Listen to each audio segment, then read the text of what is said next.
But, you know, we can't poll people's hearts, and we can't see into people's hearts. And so when we're looking at these polls and we're looking at who is voting for Trump, you've got 53% of white women that voted for him in 2020. We've got to reach those women. We've got to reach those ridiculous, crazy black men that did vote for Trump. We've got to reach those people. We've got to reach the Cuban men in Miami that overwhelmingly voted for Trump. I don't know what their hearts look like, but I know what their votes look like. But I'm not talking, just, you know, I'm not speaking to people's hearts, and I am sunshine and rainbows, but I'm not Pollyanna in this world. What I'm speaking to is when you resonate with someone's heart, and Kamala has a good heart. Alyssa and I were speaking after she was here, and one thing Alyssa finished with is, ridiculous black men? I know, right? How do you do that? How do you say that kind of thing and then turn it over to a white woman? I know, right? The hypocrisy of it. Exactly. Who is she? Who is she to wag her finger at an entire gender and race of people and just say that? Who is she to talk down her nose to millions of Americans? It's crazy. It's crazy that she can act as that kind of moral authority. Don't you think that's insane? But like, it really is they really do feel entitled to the black male vote. You saw there was a clip with Obama. He was scolding black men. He was like, "How dare you not vote for Kamala in even higher numbers?" Literally, they think they're entitled to black men's votes. It's insane. It truly is. Or you're sort of morally accountable to them in some way. It's a completely ludicrous, insane person worldview that they have. And then turn it around to another person on a stage. Any other demographic. Yes. Thank you. The only thing is, so you think Kamala has a good heart? Yes. Crazy. Why? Doesn't have the heart to be a president. Okay. Well, does she have the heart to be a camp counselor? More than that. The heart to be what? Someone's terrible why not? A senator. I don't even know if she did that well. The worst state? Well, senator's not on a state. That's a governor. We already have a bad governor here in Maine. Okay. So, send it right there. I don't know. Yeah. Okay. You think there'll be a female president before you die? Yes. I think it'll be a female Republican president. Yes. I think the first female president will be Republican, and she will be hot. On what?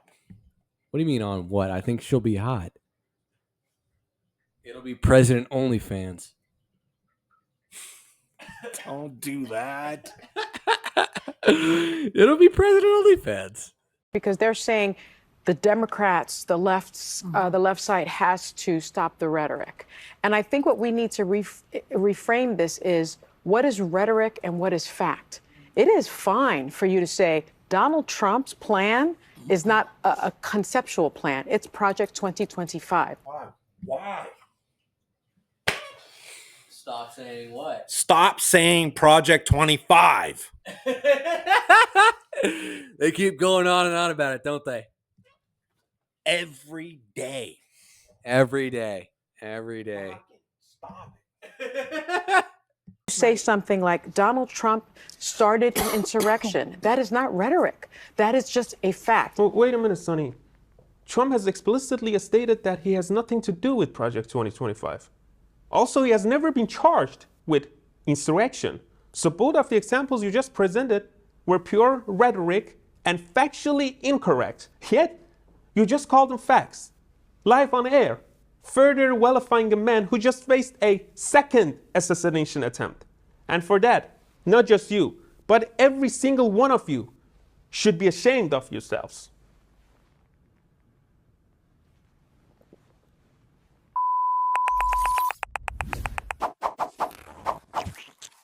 They keep going on to it because they need some kind of boogeyman. That's why.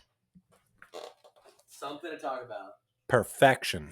Yep, they need something to fearmonger over. Get you scared over. Oh no, Project 2025 coming around the corner. It's Handmaid's Tale all over again. You're gonna get you. Someone's gonna snatch your ovaries. To themselves. But 87% support deporting criminal undocumented migrants. Yes, I don't know anybody in the world. Yeah, I don't know anybody in the world who wants to keep the criminals. I don't know anybody. That's where we should be focused. Can I say something? Because, we keep on talking about criminals and immigrants being criminals. And I just want people to understand what the facts are and the stats are, is that undocumented immigrants are much less likely to have committed crimes than American citizens. American citizens commit more crimes than anyone who is undocumented. I also want to make the point that an undocumented immigrant is not a criminal because he or she is undocumented. That is a civil offense. So to call people illegal is, in and of itself, I think, xenophobic and racist. And incorrect. I do. And incorrect.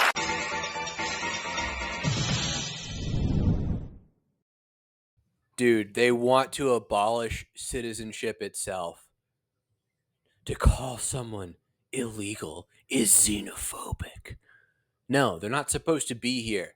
They have definitionally broken the law by entering this country illegally. That's why they switched it used to be illegal aliens, and then they try to make it more PC and make it undocumented immigrants. They always have to do that language game where they make it seem more acceptable than it actually is. There's Venezuelan gangs in every single major city in Tennessee. You know that, right? Like there's this Venezuelan gang of undocumented, illegal alien Venezuelans in every major city in it's not even a border state. Tennessee. And oh man, it's xenophobic for you to question that. Pennsylvania, Ohio, Activity there. everywhere. Yeah. It's everywhere. I hear about Aurora, Colorado. We hear about it all the time. Xenophobic is just, why are you trying to push this kind of word to people, just the regular people, and saying this kind of stuff? You're just you're trying to be above everyone else. If you just come down to everyone else, their levels, and understand, they will come together. But they're totally detached from reality. She can't even, we're peasants to her, and she's the nobility. Exactly. And they go off on the Republican Party about this stuff.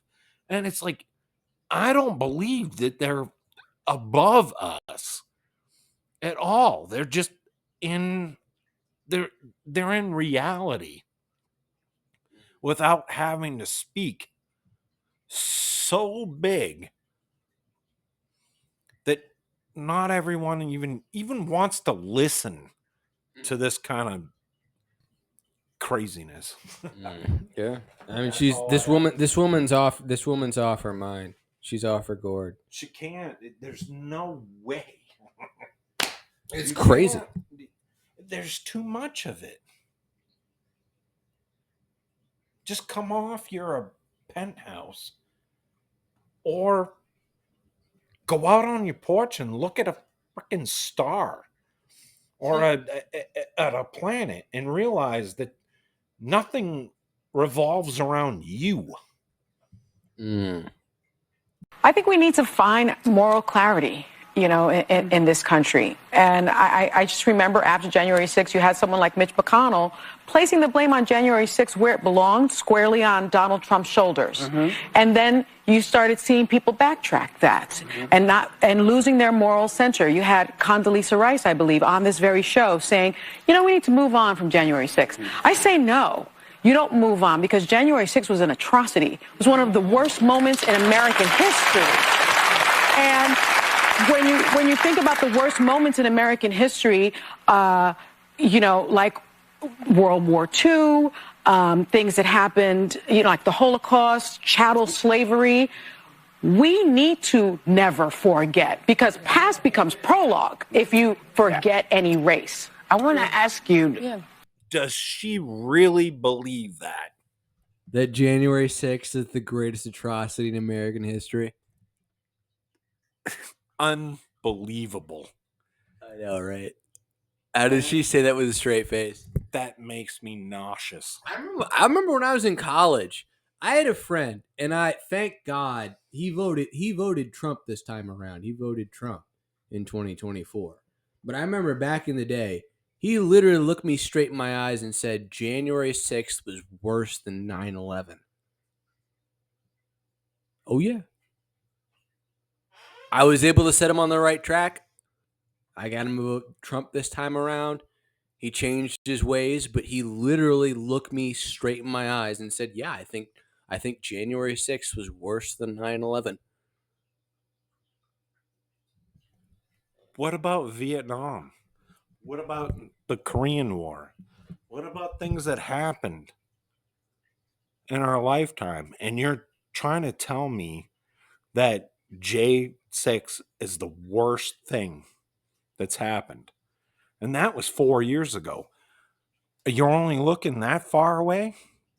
What do you think's going to happen in the next 4 years? Or 10 years from now, 12 years from now? We all have to learn from history. Okay? And just know that there was a mistake made. We have to learn from it.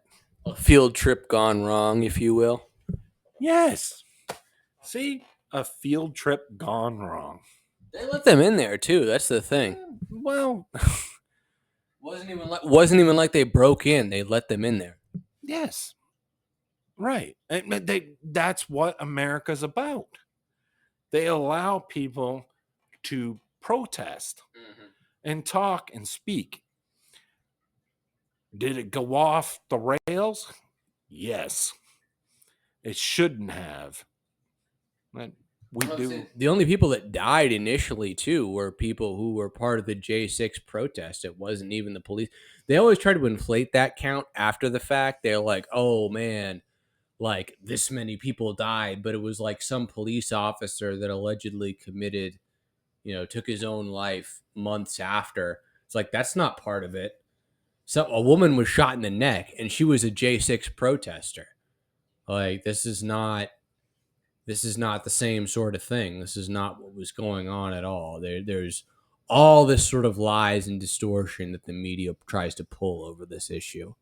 Yeah, I just wanted to just put a quick button on it, because I was not offended by Biden pardoning his family, because I think, just like Maya Angelou said, when someone shows you or tells you who they are, believe them the first time. Right. We've already had a Trump presidency.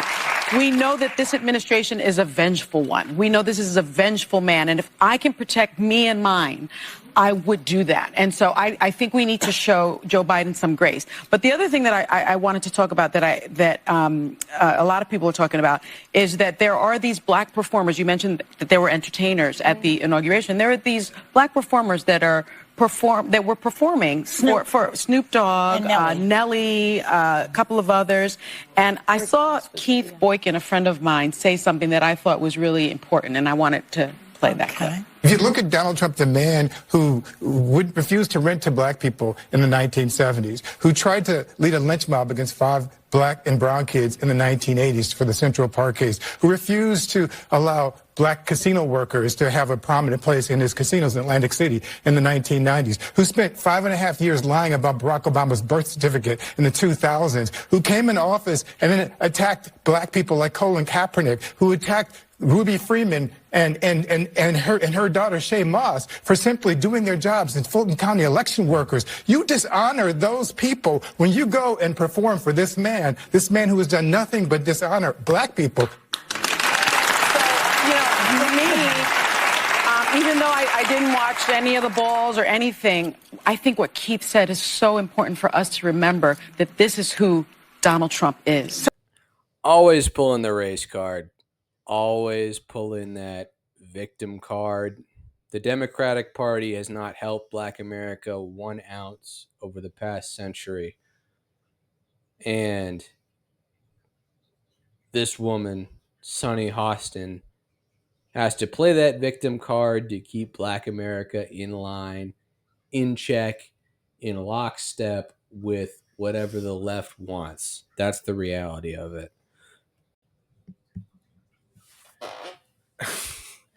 What other president in our history didn't have consecutive presidencies? Yeah. Grover Cleveland. Grover Cleveland. Yes, Grover Cleveland. Was that revenge? Was he the president? Turn of the century. Okay. And look it up. Sonny. Was it revenge? Don't know. And finally, we talk a lot about these different demographics and these assumptions of where they're going to go. Latinos in Texas, a district that's 97% Latino, went 75 percentage points for Donald Trump. Why? Misogyny. It's on the border. It's the border misogyny. crisis is on their doorstep. And they were begging people to care about it for years. Misogyny We need to and take some sexism. lessons. That's what that was. The lessons are not Knock, misogyny knock. and sexism. Who's there? Oh, my gosh, it's Whoopi.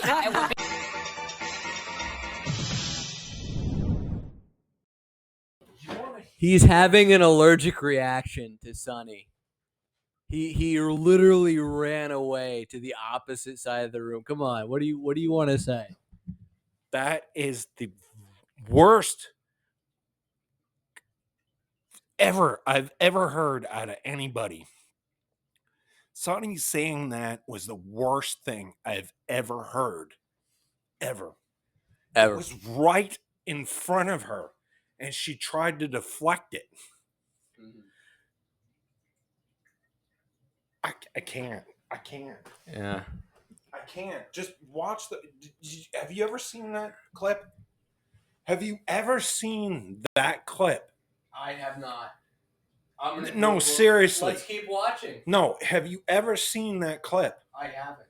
No, I haven't.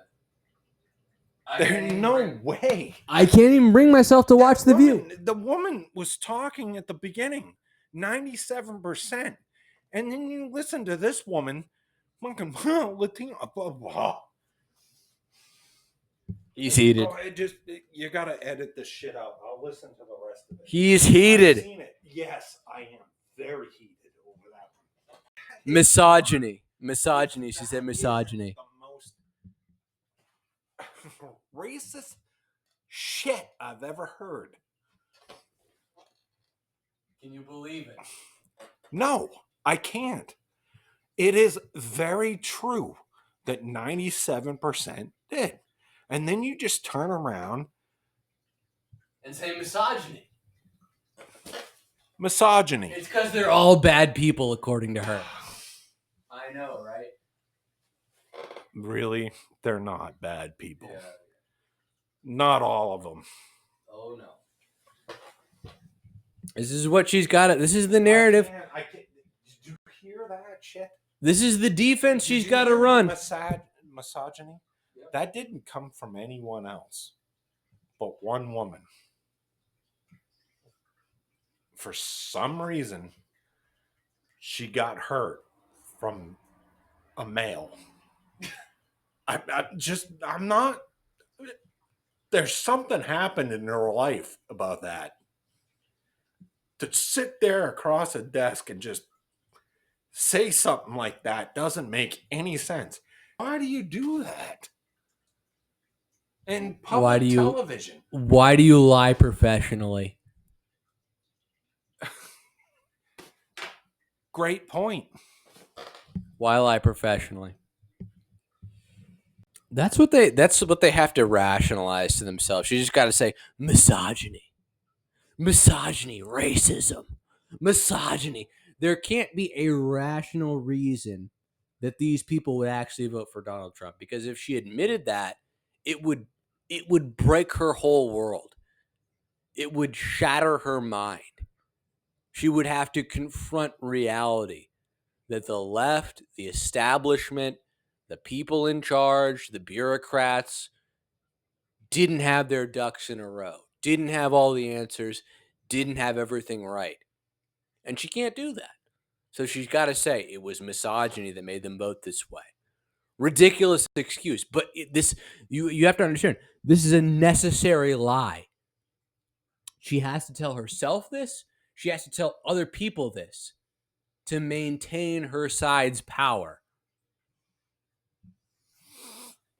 I get it. I totally do. If that many Latinos voted, was it voter ID legal? Dude, well, I'm going to tell you this. There are illegals that support Trump. Yeah. Oh yeah. Oh yeah. There are illegals who are like, the economy is so bad in the US, I'd take my chances with Trump deporting me than live under a Biden administration where the economy's worse. And here's the thing too. The Hispanic vote is sort of like, there's the Southeast with Florida where it's very red, the Southwest in Texas where it's like moderately fairly red, as well as the Intermountain West in like Nevada, and then sort of the West in California and the sort of Northeast in the New York region where it's very blue. And Hispanics who move to the Northeast and the West, kind of like, it doesn't matter because those places are already unwinnably blue. They don't, that energy doesn't go anywhere. Those places are already going to be Democratic. You know, you expect California and New York to be Democratic states. But with the other areas, these people are actually kind of leaning red, right? They're not, they are concerned. They are concerned about the economy and they are leaning red. And this is something that a lot of people simply haven't foreseen, but it's happening. And we see Sonny's frustration with Latinos because of this, because these people are actually behaving like regular Americans and are upset with how the economy is turning out. And she can't handle that. Any last thoughts? Gulf of America, not Gulf of Mexico.